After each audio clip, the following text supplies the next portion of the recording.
สบายดีเนาะสบายดีพี่น้องชาว PCP ทุกคนเนาะมื้อนี้ข้าพเจ้าสิมาแนะนำแหลกแต่ละรุ่นเนาะหรือว่าแต่ละยี่ห้อให้เบิ่งเนาะว่ารายละเอียดมันเป็นจั่งใดมื้อนี้จะมีโตแหลกตัวนี้เป็นแหลก8แหวนเนาะตัวนี้เป็นแหลก8แหวนส่วนตัวนี้เป็นแหลก12แหวนเนาะตัวนี้มันเข้ามาใหม่12แหวนเป็นแหวนโมมิอาเนาะตัวนี้12แหวนแล้วตัวนี้จะเป็นแหลก16แหวนของแหลก16แหวนแล้วตัวนี้จะเป็นแหลก24แหวนเนาะตัวนี้เป็นแหลก24แหวนเฮาสิมาอธิบายรายละเอียดเนาะบางคนลูกค้าอยากได้24แหวนไปแล้วบ่ฮู้รายละเอียดเนาะสำหรับแหลก24แหวนเฮาจะไปเสริมเปลี่ยนโต8แหวนเนาะหรือว่าราคาพวกนี้มันจะสูงเพราะว่ามันเป็นของแท้เกรดดีเพราะว่ามันจะเป็นแหวนมูมิอาซูเปอร์ลินกับซูเปอร์ลินรุ่นดีหรือว่าลูกค้ามีแหลกโต8แหวนนี่เนาะแล้วบ่อยากเสียเงินตื่มหรือว่าบ่อยากเสียเงินสูงนะซื้อ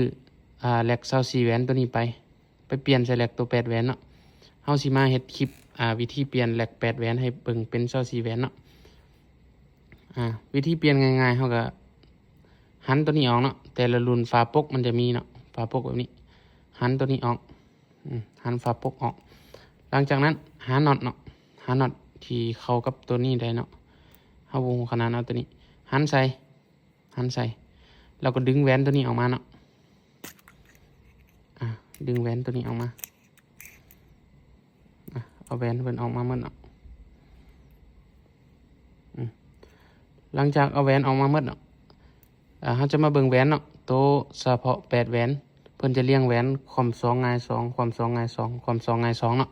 จะครบ8แต่เฉพาะสุด24แหวนเพิ่นจะเรียงแหวนความ3หงาย3เนาะนี่สุดเรียงมันจะเป็นแบบนี้ต่างกันเนาะตัวนี้ความ2ตัวนี้ความ2หงาย2ตัวนี้เป็นความ3หงาย3จนจบที่24แหวนเนาะหลังจากเอาตัวนี้ออกมาเนาะเอาตัวนี้ออกมาแล้วก็เอาตัวนี้ใส่เนาะเบิ่งแหวนออกหมดแล้วก็เอาตัวนี้ใส่ปึ๊บแบบนี้แล้วตัวนี้มันจะยาวออกมาเนาะบ่เป็นหยังเนาะเพราะว่าเฮามีฝาปกตัวนี้เป็นทั้งห้องเสริมลมบางคนใส่ห้องเสริมลมแต่ตัวนี้มันจะเป็นห้องเสริมลมห้องลมในโตแล้วมันจะเสริมแหลกให้เฮายาวออกมาเนาะแล้วก็ใส่ตัวนี้ปกเลย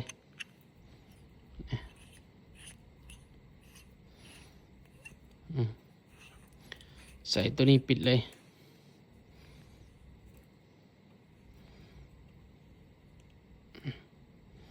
นี่มันจะปิดแบบนี้เนาะ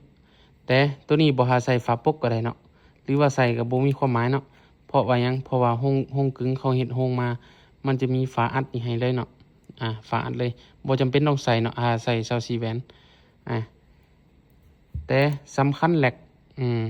สีเสถียรลมสีเสถียรหรือบ่เสถียรเนาะเฮาสังเกตเบิ่งซุปเปอร์ลินของตัวนี้เนาะซุปเปอร์ลินของตัวนี้มาจากโรงงานซุปเปอร์ลินจะเป็นสีขาวเนาะส่วนซุปเปอร์ลินของแท้เนาะมาจากสิ่งที่เขาเฮ็ดขึ้นมามันจะแข็งกว่าตัวโรงงานเนาะมันจะกันลมได้ดีกว่าเนาะเฮาสิมาไขเปรียบเทียบให้เบิ่งเนาะนี่ซุปเปอร์ลินตัวนี้มันจะเป็นซุปเปอร์ลินขาวแบบนี้เนาะตัวนี้ถือว่าแข็งเนาะซุปเปอร์ลินตัวนี้นี่ซุปเปอร์ลินตัวนี้เบิ่งสีมันก็ต่างเนาะเบิ่งสีมันก็ต่างนี่ตัวหนึ่งสีขาวตัวหนึ่งสีออกสีน้ำตาลเนาะถ้าสมมุติเวลาแหลกตัดลมเนาะมันจะมีหัวลมน้อยๆหูลมน้อยๆเนาะนี่หูลมน้อยๆตัวนี้สิไขออกมาเบิ่งวิธีตั้งแหลกมันจะมีอีกคลิปหนึ่งเนาะลูกค้าติดตาม YouTube น่าจะฮู้เนาะนี่เวลามันตัดลมหูลมตัวนี้จะเป็นหูลมเนาะนาสัมผัสมันจะมาถ้าตัดลมมันนาสัมผัสมันจะมาสัมผัสตัวนี้เนาะถ้าตัวนี้อ่อนถ้าซุปเปอร์ลีนตัวนี้อ่อนเนาะเวลาเขาใส่งานโดนไปอาการแหลกไหลจะเป็นย้อนตัวนี้เนาะ บางคนว่าอาการแหลกไหลเป็นย้อนหยังเนาะเหตุผลหลักๆตัวนี้แหละเวลาเราอัดลมแรงหลายเนาะหาซูเปอร์ลีนตัวนี้อ่อนซูเปอร์ลีนตัวนี้อ่อนเนาะมันจะเฮ็ดให้ลมหัวเนาะลมหัวออกปลายเนาะเวลาลมเข้าห้องว้าวเนาะลมเข้าห้องว้าวห้องแหลกเรียบร้อยลมมันจะออกพี่เนาะวิธีสังเกตง่ายๆเนาะถ้าผู้ใดสิลองว่าแหลกของตัวเองดีบ่เนาะเติมลมให้เต็มเนาะมีฝาเทสตัวนี้มีฝาเทสตัวนี้แล้วก็ตัวนี้เติมลมให้เต็มเนาะหลังจากนั้นปล่อยลมในห้องว้าวออกเนาะบ่แม่นปล่อยลมในห้องฝาเทสลมออกเนาะปล่อยออกหมดเนาะถ้าปกติถ้าแหลกบ่ไหลมันตัวนี้มันจะขึ้นอยู่ตามที่เฮาตั้งเนาะมันจะขึ้นตามที่เฮาตั้งถ้าสมมุติเฮาตั้ง12 MPa หรือว่า 1,800 เนาะมันจะอยู่ที่12เนาะหลังจากนั้นจะปล่อยฝาเทสลมออกเนาะหลังจากนั้นมันจะเป็นลักษณะที่แบบนี้เนาะเป็นแบบนี้เราเอาตัวนี้ไปจุ่มน้ำหรือว่าเอาน้ำลายใส่เนาะถ้าซูเปอร์ลีนตัวนี้ดีลมจะบ่ออกนี้เนาะลมจะบ่ออกนี้ถ้าซูเปอร์ลีนตัวนี้บ่ดีเนาะลมมันจะออกนี้เนาะมันจะออกเป็นบอดเนาะบอดออกตัวนี้เราอธิบายวิธีว่าลูกค้าอยากรู้ว่าแหลกไหลเป็นแบบไรเนาะตัวนี้แม่นเราอธิบายพอคร่าวๆเนาะคันเรามีเวลาแล้วเราสิมาเฮ็ดคลิปให้ลูกค้าเบิ่งเปรียบเทียบว่าตัวใดแม่นแหลกไหลตัวใดแม่นบ่ไหลเนาะนี่เราสิมาเปรียบเทียบเบิ่งซูเปอร์ลีนของตัวนี้ลูกค้าผู้ใดสนใจซูเปอร์ลีนเราก็มีให้คือกันเนาะซูเปอร์ลีนตัวนี้เป็นซูเปอร์ลีนของแท้เนาะเอามาตัวนี้มัน500 อันถุงนึง500 อันเนาะเราจะแยกขายเป็นเม็ดลูกค้าสนใจจักเม็ดก็สามารถทักแชทได้เนาะเรามีบริการเก็บปลายทางเนาะตัวนี้แล้วเราสิมาแกะเบิ่งตัวนี้จะเป็น12 แหวนเนาะว่าเขาสิเรียงแหวนอะไรแกะให้เบิ่งเนาะแกะให้เบิ่งพอคร่าวๆเนาะตัวนี้แม่น12 แหวนเข้ามาใหม่เนาะตัวนี้จะเป็น16 แหวน